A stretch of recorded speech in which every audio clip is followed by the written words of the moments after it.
there is a very old religious insistence that pride is a cardinal sin and that humility is the virtue that counters pride. And then you have to ask, well, what does it mean? What does humility mean? And it means something like admission of ignorance. Yeah. But what's so useful about that and why it's a virtue and why it's something very useful to practice is that if you do admit to your ignorance, which is to note what you don't know and to dare ask it, then you immediately rectify. I told my daughter, for example, very straightforwardly, you only have to ask a stupid question once if you listen to the answer, right? So she's been in many situations where, she was in over her head, like we all are. Yes, very often. Like me today.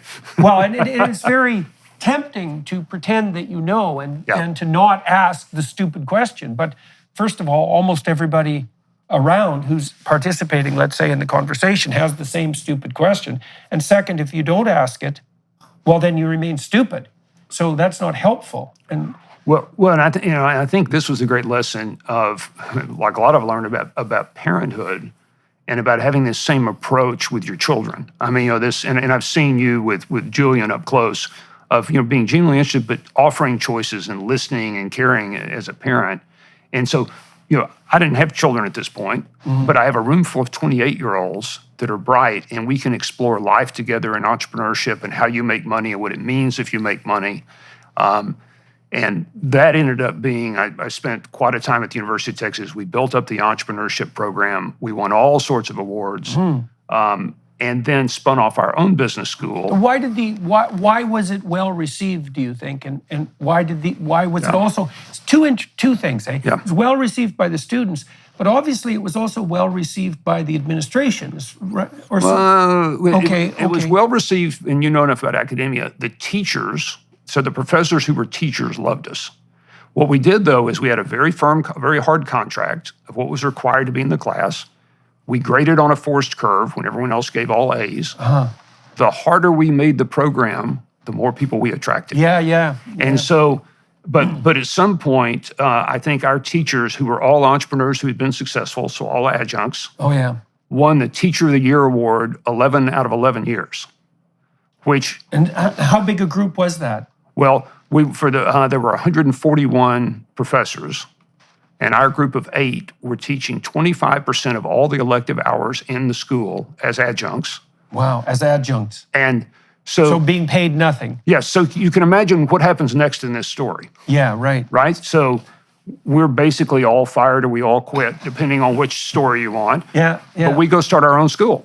And we focus on... When was this? This would have been 2000. And I see. And so that was after 8 years? Yes. 8 years. And what was the rationale for the firing/quitting? Probably that I was too disagreeable, which was fair.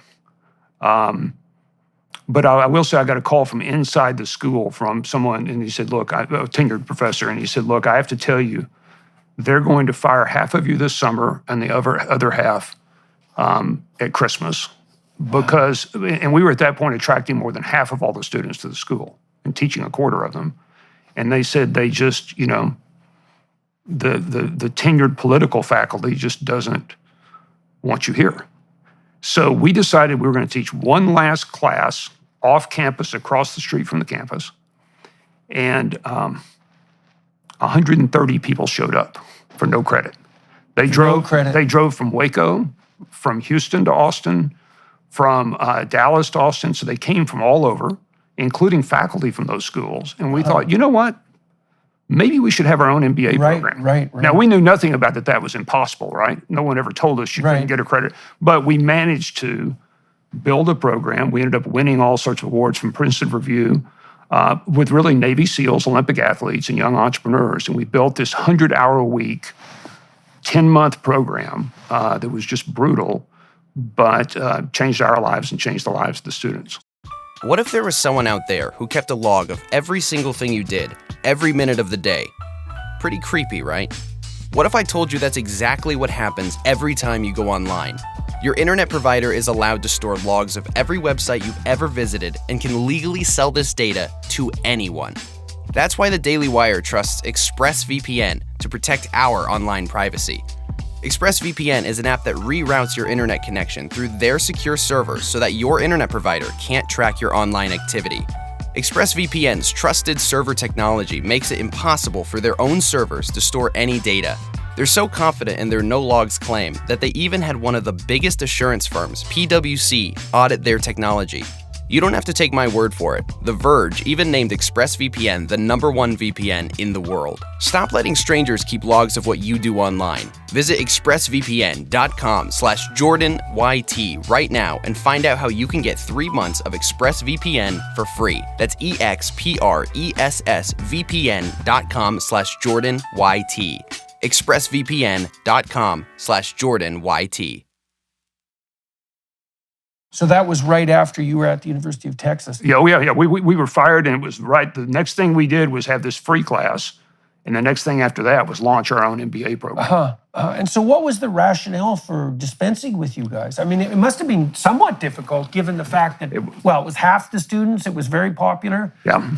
There was an outcry, but as the dean put it to the students at that point, you are not our customers. Our customers are the pursuit of scholarly knowledge. And so your opinion doesn't really matter, was what they were told. So anyway, we spun off. It was successful. It was a lot of fun. And really, I'm now, still doing some business things, mostly teaching. This program's a lot of fun. And then we come to kind of one of the most important things in my life, and that is our 2 young boys are in Montessori school. And they're just about... Okay, so you had them after you left the University of Texas Yes. and started this now independent program. Right. So this you didn't have accreditation for the independent program? We did get accreditation. You did? We managed to get accreditation because we won all these awards, and they had to give us accreditation. Who awarded you accreditation? SACS. We had SACS accreditation through a small university that my great-grandfather had been president of at the turn of the century. And SACS is? The Southern Accrediting Association. So it's one of the regional accreditors. Right, so you got associated with a small college, but it didn't matter because as long as you have accreditation, you have accreditation. Right.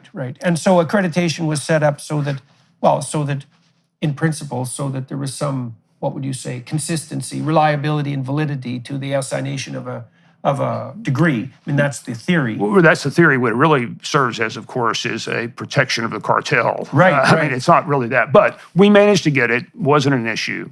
And we built the program. By then, I've got these 2 children, Charlie and Sam, and they're about to leave from Montessori to get ready to go to elementary school. So I go to see the very best teacher in the very best middle school in Austin that's teaching our daughter, who's older. And I said, when should we move the boys into regular school?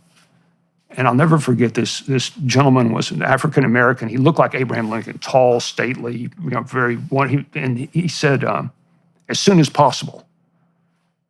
And I said, well, why? And he said, well, once they've had that kind of freedom, they won't want to be chained to a desk for 8 hours a day and talk to them. So you get them in chains young. And I was kind of stunned. And I said, well, I don't blame him. I just blurted that out. And he looked down at the ground for the longest time. And he looked up and he had tears in his eyes. And he shook his head very quietly. And he said, I don't either. So I went home that day and I told Laura, I said, I don't know if we're going to homeschool. I don't know if we're going to start a school. But our boys, the best teacher in this town, just told me not to put them in traditional school. So we're going to do something else. Do you know Paul Gotti? No. Okay, Gotti, I hope I have his name right. He was Teacher of the Year in New York State a number of years. And he died, unfortunately. I wanted to interview him, but that was never possible. He was no admirer of the current education system, let's say. And he wrote a history of the education system, which was extremely interesting. He pointed out that the public education in the United States, I was investigating this because I was wondering why our school systems are so bad at fostering individual vision. Yes. Because it's such a lack. I thought, why? This is such a lack. There's something going on here. Okay. The Prussians established the first public education system. And the reason they did it was because the Prussian emperor wanted to produce obedient soldiers.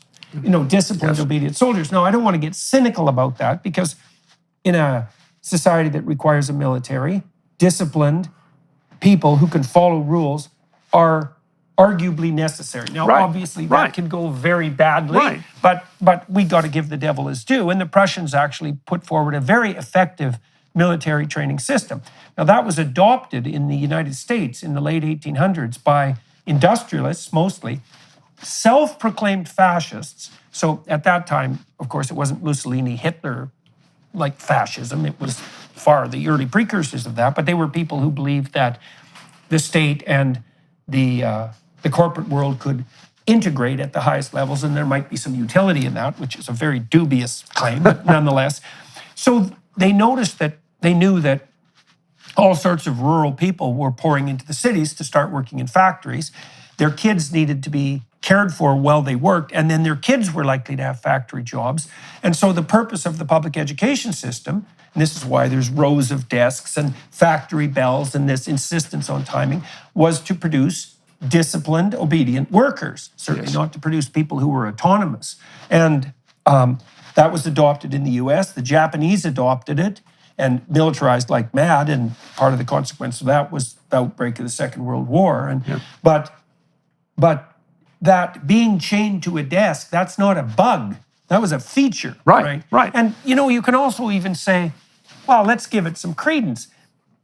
A rural worker, their time schedule is much less stringent than someone who's going to work on a factory. Right, they're on an agrarian farm. Yeah. They're on a farm, yeah. You're much looser in your time sense. And it is the case that industrialization requires clock. Yes. And so you have to give the devil his due. But in a somewhat post-industrial world, which is what we're in now, it's not obvious at all that obedient worker / soldier is the right model for human development.